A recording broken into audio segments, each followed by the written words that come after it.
¿Qué tal? ¿Cómo están, amigos? Buenos días. Bienvenidos a la entrevista política aquí en de 6 a 9, que esta mañana es con el congresista de Peruanos por el Cambio y además un viejo amigo, Guido Lombardi. ¿Qué tal, Guido? ¿Cómo estás? Mario, muy buenos días. Tiempo sin tenerte por acá. Así es, un gusto estar acá nuevamente.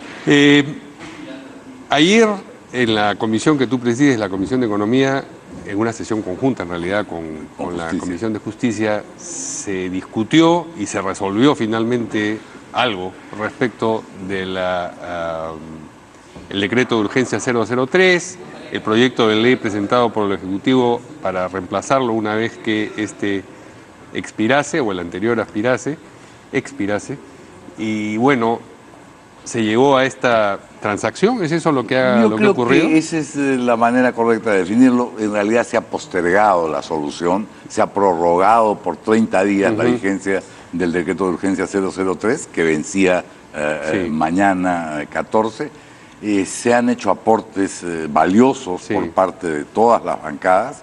Se ha enriquecido el proyecto de ley enviado por el Ejecutivo, se ha mejorado en algunos aspectos al final de la sesión. ¿Se ha empeorado en otros también o no? No me parece, me parece. Ha habido de verdad un ánimo constructivo que debería servir como ejemplo, como modelo. Trasladarse a otras comisiones. Sí, a otros en general al espacio del Congreso. Creo que es mérito, por supuesto, de todos los congresistas que participaron, pero mérito también de la ministra Cooper, que ha ¿Intervino más ella que el ministro de Justicia? Intervino más ella que el ministro de Justicia, pero independientemente de lo que fue la intervención durante la maratónica sesión, en los días y en las semanas previas, la ministra estuvo socializando el proyecto y explicando con detenimiento y paciencia la necesidad y la urgencia de promulgarlo, ¿no es Pero cierto? esta prórroga no es lo óptimo, porque desde el Ejecutivo mismo había ya, digamos, la aceptación de que en el decreto de urgencia 003 había problemas que tenían que ser superados. Es decir, se ha extendido 30 días la vida de esos problemas. Así es, se ha extendido 30 días la vida de esos problemas que se resolverán cuando aprobemos este decreto. El congresista Miguel Torres, de Fuerza Popular, consideró necesario, y en realidad todos coincidimos en ese pedido, escuchar a varias de las partes involucradas en esto, desde Capeco hasta los proveedores, hasta... Los proveedores son los más quejosos, ¿no? Los proveedores son los más quejosos porque son los más afectados. Los más afectados. Sin tener vela en el entierro, digamos. Exacto, así es. Sí. El señor Hugo Alayo se ha convertido, si tú quieres, en el rostro visible de esos afectados.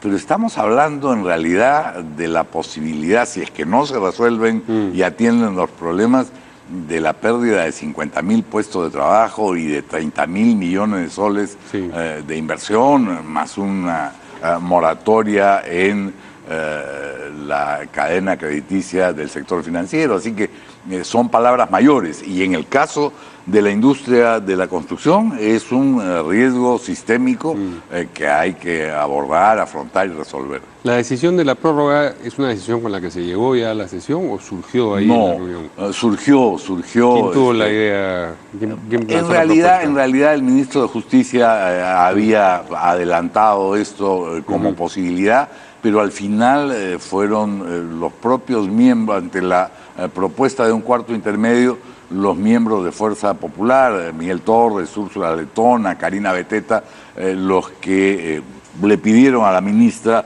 la posibilidad de prorrogar para continuar este debate con, primero en las sesiones conjuntas de las comisiones de Justicia y Economía, y luego, evidentemente, en el Pleno, o quizá, y eso sería lo ideal, en la comisión permanente, antes si fuera convocada. Porque le han dado 30 días, lo que no quiere decir que tiene que consumirse los 30 días. Podrían ser 12. Podrían ser 12, podrían ser 15, claro. Sí. ¿Esto fue unánime o hubo posiciones? No se llegó a votar. Se llegó a votar, pero sí hubo un consenso. Un solo ánimo. A un solo ánimo. A eso van los de ánimo, unánime.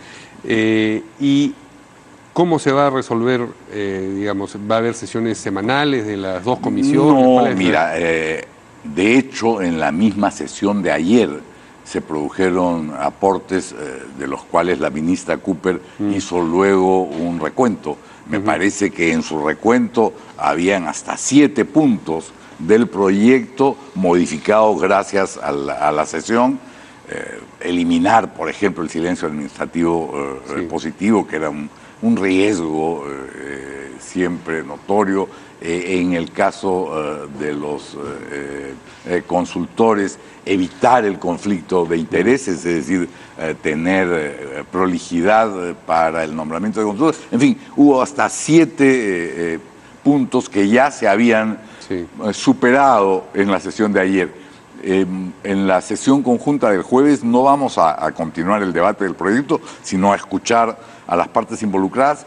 La siguiente semana es de representación y seguramente en la subsiguiente tendremos una nueva sesión conjunta en la que ya estaremos en condiciones de votar y aprobar un dictamen que será visto en su momento por la Comisión Permanente o por la primera sesión del Pleno del Congreso en el mes de marzo. ¿No te parece probable que haga falta extender 15 días más cumplidos los 30, como tantas veces ocurre? No, de hecho ayer alguien mencionó que podía prorrogarse por 30 o 60 días y todos coincidimos en que 30. Bueno, es una manera de ponerse un... Sí, claro, 30 un cronómetro días. Pero yo creo que vamos a estar en condiciones de tener un dictamen consensuado y aprobado mucho antes de los 30 días. Bien, decías hace un momento que ojalá esta dinámica sirviese de ejemplo para lo que ocurre en el Congreso en general, porque lo que ocurre en el Congreso en general no es tan amistoso como lo que se ha visto ayer en la Comisión de Economía. No necesariamente porque ayer fuera amistoso, hubo momentos de tensión y hubo discrepancias ásperas, pero lo que había en el trasfondo una voluntad de sacar era adelante. Una voluntad de sacar adelante, porque había una conciencia de que esto era indispensable para el país. ¿Esa misma voluntad la ves tú en el Congreso en general? No, y por eso digo es que decía, claro. Esto podría ser un modelo, ¿no? Porque todo parece indicar que vamos nuevamente a un escenario de confrontación con una o dos mociones de vacancia presidencial. ¿Crees que, digamos, estas mociones, alguna de ellas, no digo qué cosa es lo que quieres, sino qué cosa es lo que crees, va a finalmente encontrar su camino, será votada en un sentido o en otro, pero va a encontrar su camino? Seguramente va a encontrar su camino en el Pleno. Mi impresión es que no van a prosperar. ¿Que no van a prosperar? No, porque, digamos, vienen del Frente Amplio y de Nuevo Perú y no van solo por el presidente, ¿no? Van por una nueva constitución, van por... Quieren empacar todo, dices tú. Sí, así es decir, nos vamos todos. Yo no creo que ese escenario sea atractivo para Fuerza Popular, que aun cuando ya perdió la mayoría absoluta, sigue teniendo una amplia mayoría relativa y que será decisiva en el momento. Pero pueden, digamos, modular esa misma moción, presentar una tercera y encontrarse todos en la votación. Podría suceder. O sea, digamos, todos estamos contando votos, como hacía Kenji esa noche, con los dedos de la mano. Pero en el camino se producirá la declaración de Barata y eso puede definir las cosas en un sentido o en otro. Yo creo que las definirá en el sentido de que Pedro Pablo Kuczynski fue, como dijo en su momento Marcelo Odebrecht, una piedra en el zapato y no un colaborador del esfuerzo corrupto de la empresa, ¿no? Bueno, una piedra en el zapato a la que contrataron con digamos, consistencia después, ¿no? Después cuando ya no era funcionario. Pero, digamos, producida la declaración de Barata, no necesariamente vamos a conocer el contenido de manera inmediata. Digamos, la experiencia indica que las filtraciones se producen esa misma tarde, digamos, ¿no?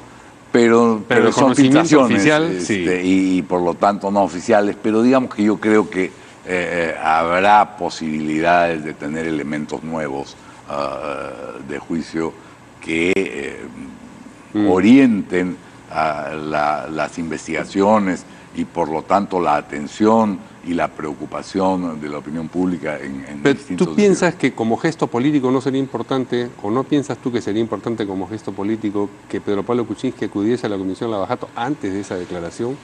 Yo creo que el problema... Así tenga que acudir tres veces más. Tres veces más. Sí. Sí, yo creo que el gesto político puede ser Porque importante. si no da la impresión de, no, vamos a ver que hable él primero, a ver hasta dónde tengo yo que Hasta destapar dónde mis cartas, sí. ¿no? Yo creo que sería importante como gesto político que el presidente acudiera, pero es su decisión. Es su prerrogativa y ustedes no lo exhortan No, vamos que a tener tenga una reunión conjunta con el presidente y con la Premier y haremos conocer cada uno nuestra opinión. Veía que has comentado a propósito de las encuestas que el hecho de que tenga solamente 19% de aprobación no es, digamos, una cosa tremenda para el país, que es algo que viene ocurriendo con distintas administraciones, pero el otro lado de esa reflexión es, entonces no ha pasado nada distinto con esta administración en contraste con las anteriores. Las otras tienen este consumo de aprobación porque hay grandes expectativas y en consecuencia grandes frustraciones. No ha pasado, dejamos de lado el asunto de Odebrecht que viene de diciembre para acá, ya tenía 1 año, 4 meses de gobierno en ese momento. No ha pasado nada extraordinario. Ha pasado algo extraordinario que es el niño costero, Mario, ¿no? Y el niño costero, evidentemente, con el impacto enorme que tuvo, sobre todo en el norte del país, pero no solo en el norte del país, genera expectativas de solución inmediatas. Y no hay, pues, varitas mágicas para resolver problemas como casi 90.000 viviendas afectadas más allá de sistemas de alcantarillado y pero en de la agua. recuperación de la economía, digamos, en, por ejemplo, la reforma de la situación laboral en el país, en tantos otros frentes que uno pensaría que es importante que al pasar de un gobierno a otro se avanzara y esto fuera perceptible, ¿no tienes la impresión de que en efecto ha sido un poco Se podría haber avanzado un limbo? mucho más, se podría haber avanzado mucho más, pero tengo la impresión de que, digamos, el eje del descontento popular que se refleja en las encuestas,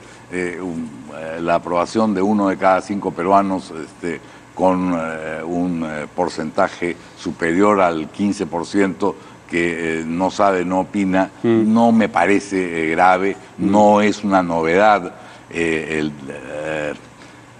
Digamos, el poco aprecio por la labor del Ejecutivo o la rápida decepción, como tú señalabas, y creo que el presidente Kuczynski en estos meses que vienen estará en condiciones de mostrar los resultados del gran esfuerzo que se ha hecho con dificultades, con trabas y con errores en la reconstrucción del país.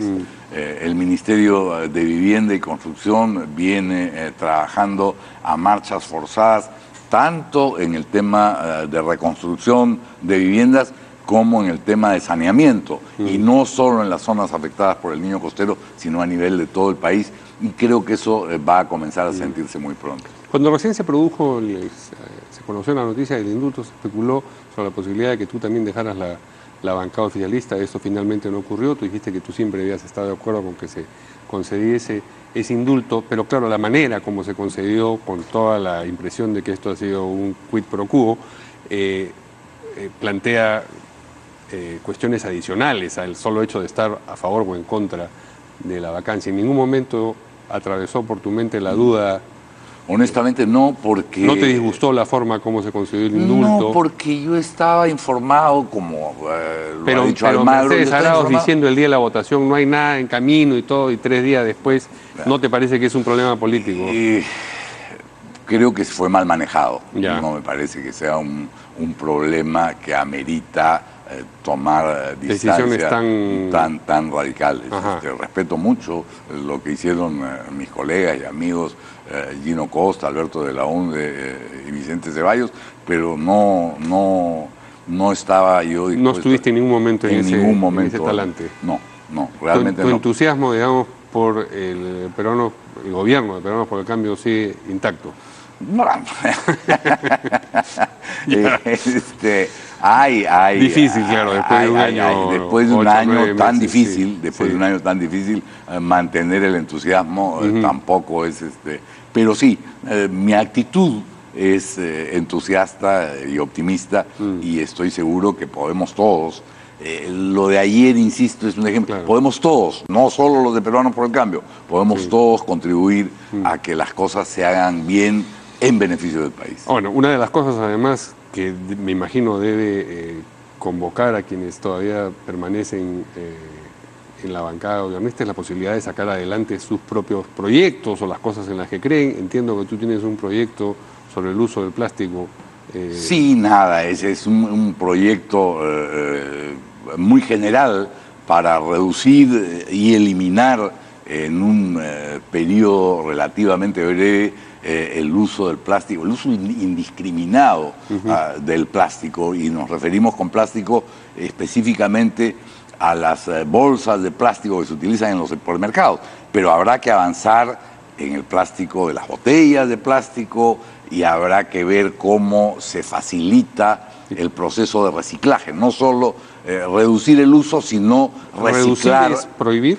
No, reducir es, por ejemplo, evitar que haya gente que sale con un producto en cada bolsa, y entonces si compra 17 productos se lleva 17 bolsas, cobrando 10 centavos. Alguna cadena intentó hacerlo, pero como lo hizo de manera aislada y solitaria, la gente reclamó y dijo, no me voy al frente, que no me cobran por la bolsa. Bolsas. Entonces, claro, cobrar, poner un impuesto, quizá en un país con los niveles de informalidad que tiene el Perú, más que ir a la cadena de comercialización, hay que ir a la cadena de producción de bolsas de plástico y fomentar y facilitar el reciclaje. Porque claro, las cadenas te dicen, nosotros utilizamos bolsas biodegradables, pero son biodegradables solo bajo determinadas condiciones. Si es que permanecen al aire libre, si es que están, no si se tapan en un relleno sanitario, donde ya pierden toda su calidad de biodegradables. El tema de las botellas de plástico es otro, y lo interesante, Mario, y verdaderamente estoy entre sorprendido, gratamente sorprendido y agradecido por los aportes que he recibido de ciudadanos, de empresas comprometidas, el Tecnopor, que no está contemplado en el proyecto, es un producto realmente el más nocivo, porque no solo no se degrada, sino que no se puede reciclar. Y está demostrado que es nocivo cuando se utiliza como receptáculo de alimentos. Aquello que contiene. Que contiene, en alimentos. Entonces, allí sí habría que prohibir. El Tecnoport debería ser prohibido para contener alimentos. ¿Cuál es el estado de este proyecto? No, ¿Lo has escrito, lo has elaborado y lo has firmado tú solo y lo has presentado? No, lo he firmado con todos los de la bancada. Con mi bancada, y está presentado, todavía no ha sido... ¿En qué comisión tienen que...? No está derivado a comisiones, yo espero que sea derivado a la Comisión de Economía y eventualmente a la Comisión de Producción, quizá a la Comisión de Defensa del Consumidor. Eso depende de la segunda vicepresidencia del Congreso, que es la encargada... Y de ahí al Pleno. Y de ahí, una vez que tenga un dictamen, al Pleno. Sí, y los aportes posteriores a la formulación serán incorporados en las comisiones. O sea, en las comisiones, en el debate de comisiones, por supuesto que sí. Pero no tienes todavía noticia de la reacción de otras bancadas al respecto. En general hay una actitud muy positiva, Mario, con peros. En realidad, quizá el adversario principal de un proyecto de esta naturaleza sea el productor de bolsas de plástico, claro. Pero vamos también a entrevistarnos con ellos y a ver qué tipo de limitaciones podemos establecer. Finalmente, yo sé que no te has involucrado mucho en este tema, pero ¿qué impresión tienes tú de la reacción del Congreso, de la Junta de Voceros ayer, expresada por el presidente del Congreso, sobre el fallo de la Corte Interamericana a propósito de los 4 magistrados del Tribunal Constitucional? Me parece que es una actitud mesurada y legítima, es pedir una aclaración, es pedirle a la Corte que te explique cuáles son los alcances de su resolución, y en eso creo que no hay desacuerdo posible. Sí creo, sin haber analizado en detalles, tú has dicho bien cuando dices que no me he involucrado en esto, porque he estado muy metido en el otro tema, pero no he visto, no he leído la resolución de la Corte. Sí me parece que los fallos, ya sean jurisdiccionales, nacionales o supranacionales, hay que acatarlos. Y por eso creo que el Congreso ha actuado de manera cautelosa, al simplemente, en lugar ¿Pero no es otra prórroga nada más? Puede ser, Porque puede difícil ser. que la Corte diga, Puede oye, ser, caramba, sí. ahora que me has pedido que aclare esto, sí, pues vamos a cambiar el... No, pero puede que la aclaración indique Aclare algo. que nos está imponiendo una decisión al Congreso peruano que tiene, en fin, el prurito de reclamar soberanía, ¿no? Y que puede, no el Congreso, sino el fallo de la Corte, ser, digamos, un ensayo Un general, antecedente. un ensayo general a otro fallo que sería más complicado. ¿Te refieres al indulto? Sí, no, evidentemente. Y ahí, Sí, y bueno, ahí, ¿qué cosa hará ya no el Congreso, sino el Ejecutivo, ¿no es cierto? acatarlo, Acatarlo. sí, Bueno, yo creo. muy bien. Gracias a Guido Lombardi por esta A conversación. ti, Mario, hasta pronto. Muchas De todas gracias. maneras, y nosotros nos vemos mañana aquí en de 6 a 9.